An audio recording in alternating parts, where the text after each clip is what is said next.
조갑제 TV 시청자 여러분 안녕하십니까. 2022년 4월 20일 새벽 1시 반입니다. 드디어 러시아군이 우크라이나 동부 전선에서 총공격을 개시했습니다.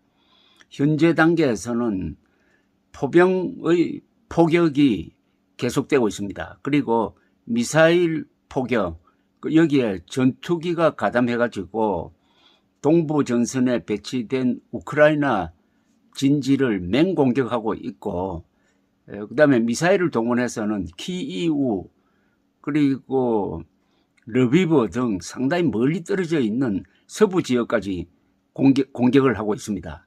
이제 포병의 집중 포격 다음에는 보병과 이제 탱크 부대가 진격할 것으로 보입니다. 이번에 이 동부 전선이 상당히 이게 주목되는 이유가 있습니다. 이곳은 평야지대입니다. 이 도시 게릴라전을 통해서 시가전을 통해서 그동안에 우크라이나 군이 잘 싸워가지고 러시아 군의 공격을 저지하면서 큰 도시는 거의 방어가 되었습니다. 키이우 근방에서는 아예 철수를 했습니다. 그래서 1단계는 사실은 우크라이나 군이 이겼어요. 이게 지금 2라운드입니다. 그런데 2라운드에서 푸틴은 제한적 목표를 갖고 있습니다. 동부와 남부를 장악한다. 그래야 동부와 남부를 연결해가지고 우크라이나를 사실상 양단해버린다. 그러니까 우크라이나를 남북한식으로 갈라버린다. 그렇게 해놓고 휴전을 제의를 한다. 그렇게 해놓고 이겼다라고 선언을 해서 이제 체면을 세운다. 그러니까 이 전투는, 동부 전투는 푸틴이 꼭 이겨야 할 전투입니다. 여기서 만약 져버리면은 푸틴은 아주 곤란하게 되고, 그 다음에는 핵무기, 특히 전술 핵무기 사용까지 검토할 가능성이 있습니다. 그러니까 푸틴이 이겨도 골치 아프고 푸틴이 져도 골치가 아픈 이런 상황입니다. 현재 약 75개 대대를 투입했다고 합니다. 러시아군은 기본 전투 부대 단위가 대대입니다. 75개 대대면은 한 5, 6만 명이 지금 투입됐다는 이야기입니다. 여기 이제 우크라이나가 어떻게 항전하느냐. 우크라이나의 군과 민간인들이 똘똘 뭉쳐서 결사항전하고 있는데, 여기에 미국, 나토 국가가 무기를 많이 보내고 있습니다. 최근에는 미국이 아주 상당히 이 급이 다른 무기를 보내기 시작했습니다. 즉 장갑차를 보내고 탱크는 아마 다른 나라를 통해서 보내고, 헬리콥터를 보내고, 드론을 보내고, 그리고 대포를 보내고, 다만 전투기는 보내지 않고 있습니다. 그러니까 이런 물자가 신속하게 우크라이나에 도착해야 합니다. 그런데 러시아는 하나의 장점이 있습니다. 동부 지역이니까 러시아 본토와 바로 붙어가지고 이 수송선이 짧아집니다. 그동안 키이우 공략에 실패한 것은 수송선, 그러니까 보급선이죠. 보급선이 길어져가지고 막 드론 공격이라든지 매복 공격에 노출되었기 때문인데, 동부전선에서는 그런 위험이 없다는 점에서 러시아로서는 유리합니다. 다만 러시아는 1회전에서 져가지고 지금 사기가 떡 떨어져 있습니다. 우크라이나는 사기 충천합니다. 또 하나의 변수는 기후인데, 이제 봄도 이렇게 깊어가니까 그동안 얼음이 녹았습니다. 녹으니까 러시아의 탱크 부대가 제대로 기동하기에는 너무 땅이 진창이 되어가지고, 이 지역은 돈바스 지역이라고 불리는데 여기는 공업지대이기도 하고 또 가스 매장량이 세계적입니다. 그러니까 이곳을 우크라이나가 잃기에는 정말 너무 뼈아픈 곳인데 지난 8년 동안 여기는 사실상 내전 상태였습니다. 러시아가 반란군들을 꼬드겨 가지고 여기서 계속 전투가 진행되고 우크라이나도 여기에 정예 군대를 배치를 했습니다. 만약 우크라이나 군이 여기서 포위 섬멸되면은 그 뒤에는 상당히 곤란해집니다.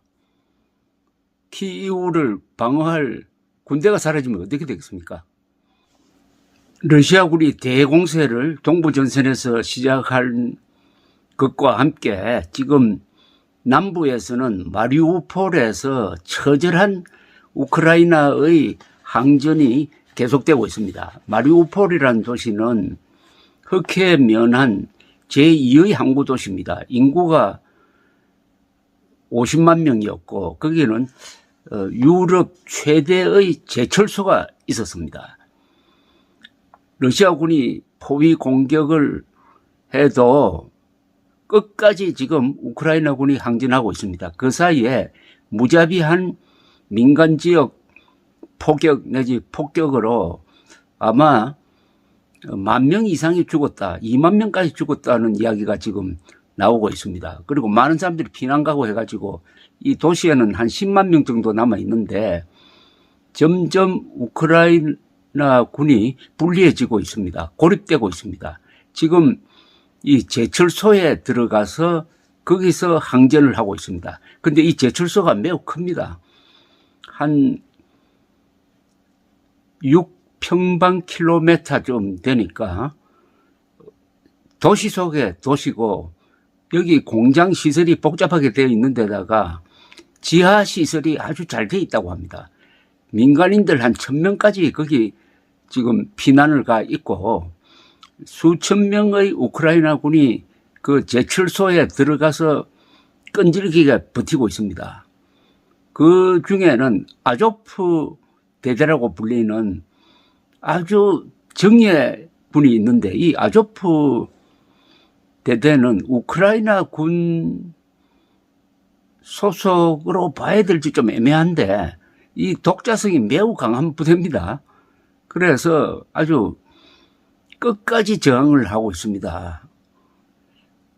그리고 외부와 지금 거의 차단되어 있습니다. 보급로도 거의 끊겼고 해가지고 그리고 러시아군이 계속 시한을 주면서 언제까지 항복하라. 항복하지 않으면 가만두지 않겠다.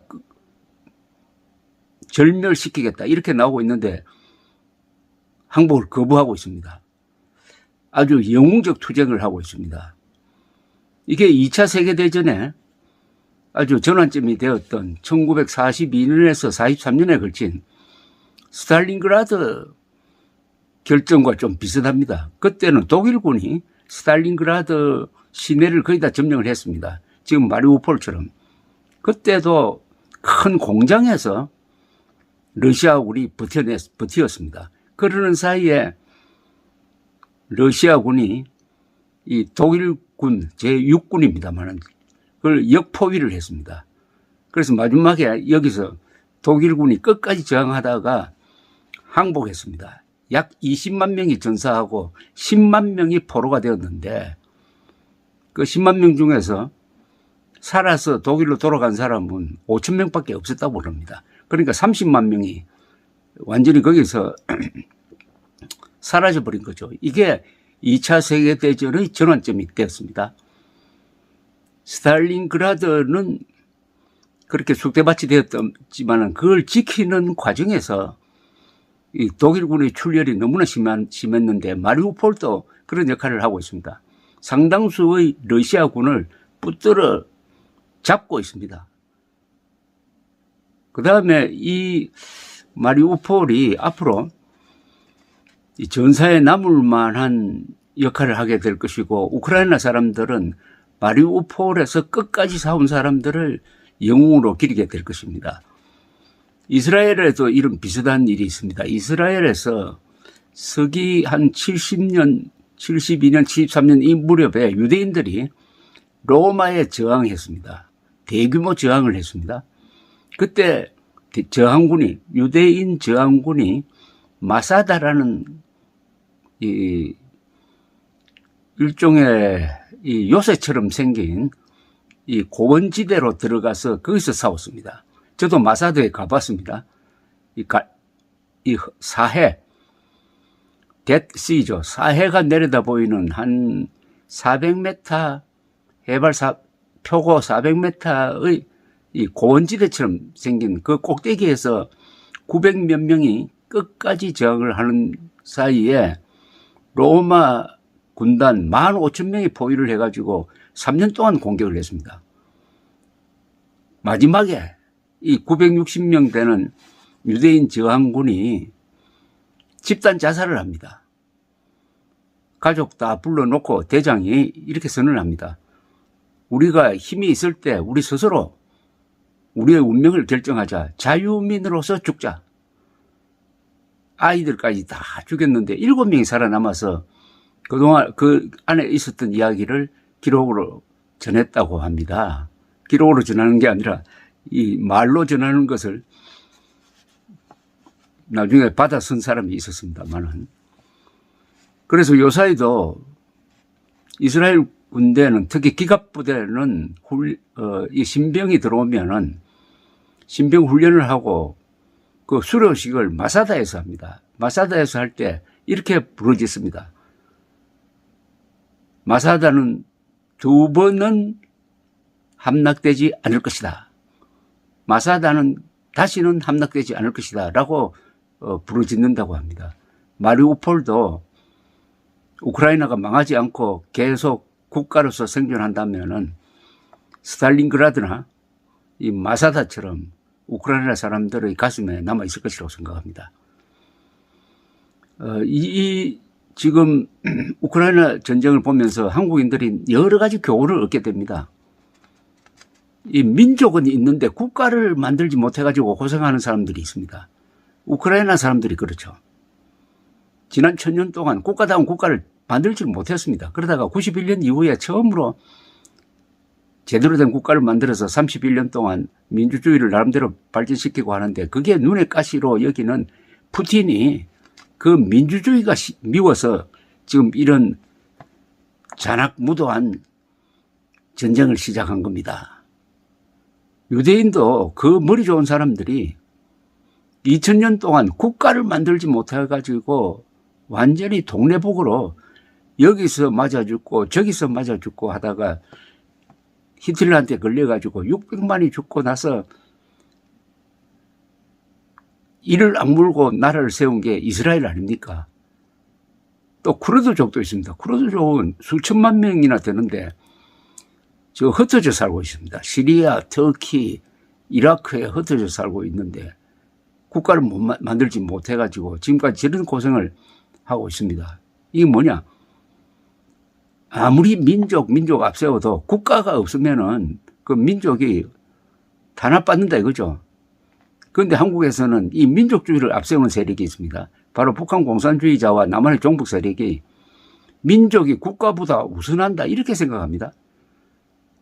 어떤 동맹국보다도 민족이 더 소중하다고 김영삼 대통령이 헛소리를 하다가 결국 종북 세력에게 이용당하고 말았습니다. 민족, 국가 다 소중하지만은 국가가 더 소중합니다. 국가가 더 소중합니다.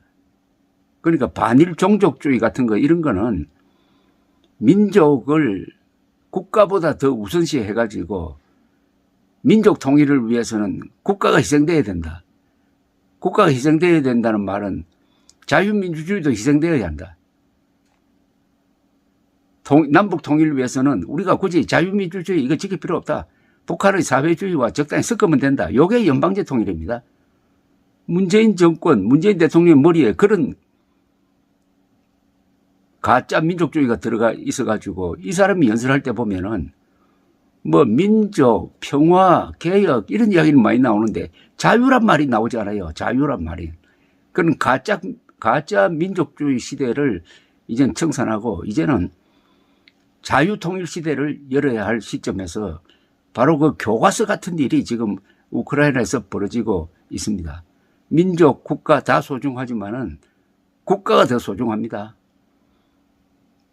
지금 우리가 통일을 못 이루는 것은 민족이 달라서가 아니잖아요. 민족은 다른데, 민족은 같지만은 정치 제도가 달라서 지금 갈라져 있는 것 아니겠습니까? 미국은 민족이 다 달라도 법치에, 헌법에 충성을 하니까 국가를 유지할 수가 있는 것입니다. 가짜 민족주의에 속아가지고 국가 그거 별것 아니다라고 생각하는 이런 문재인스러운 이야기도 이제 여기서 마감해야 되겠습니다. 감사합니다.